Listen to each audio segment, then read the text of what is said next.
Hello, welcome back to Foxy's Shiny Quest. I've shown quite a few shiny Pokemon that you can spot from a mile away. Bright colors, drastic changes, Pokemon that stick out like a sore thumb.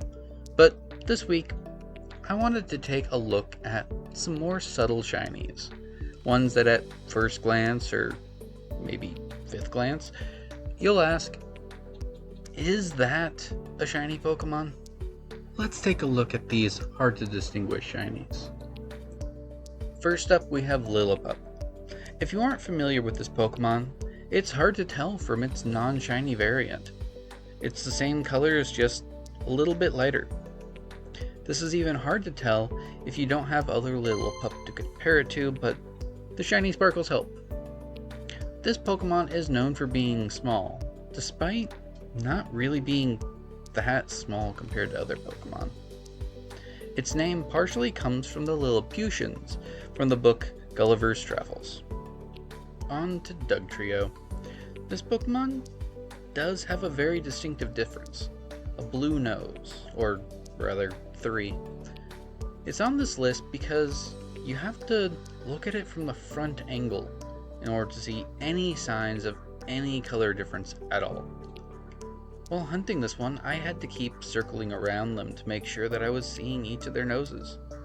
This Pokemon has always amusingly been just 3 Pokemon together as one. It happens quite a bit though. They all fit in one Pokeball, so they're one Pokemon. I've always wondered how we know how much one weighs, while also never seeing its bottom half. Next we have Milcery. This Pokemon goes from a cream to a white color. If you want to hunt one of these, I recommend looking for its face. The shiny has a much darker mouth and eyes. Milcery is based on cream.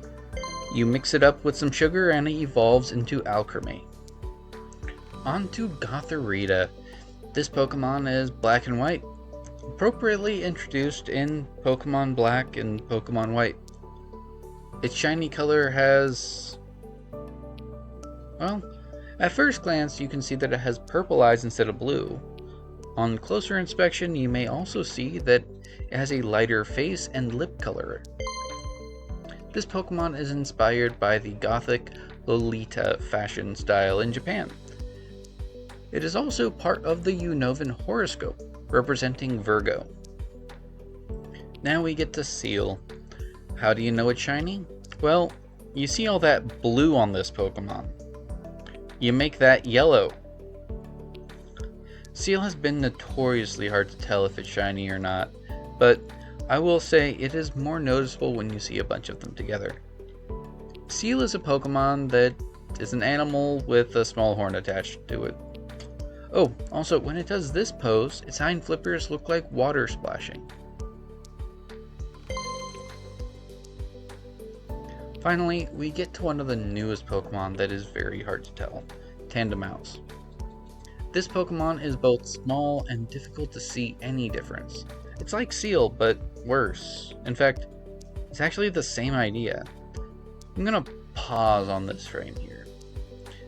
This is a screenshot that has a shiny Tandemaus in it. Can you identify it? What you need to do is you look at their clothing. Once again, you take the blue and you make it yellow. I'm not joking. So, if you look at this Pokemon close up, you can see that one of them is wearing a shirt and the other is wearing pants. The color does have a blue tint, and the shiny form has a yellow tint. This Pokemon is so hard to get, I really couldn't help myself. I had to get a second one. I evolved it up to Mousehold.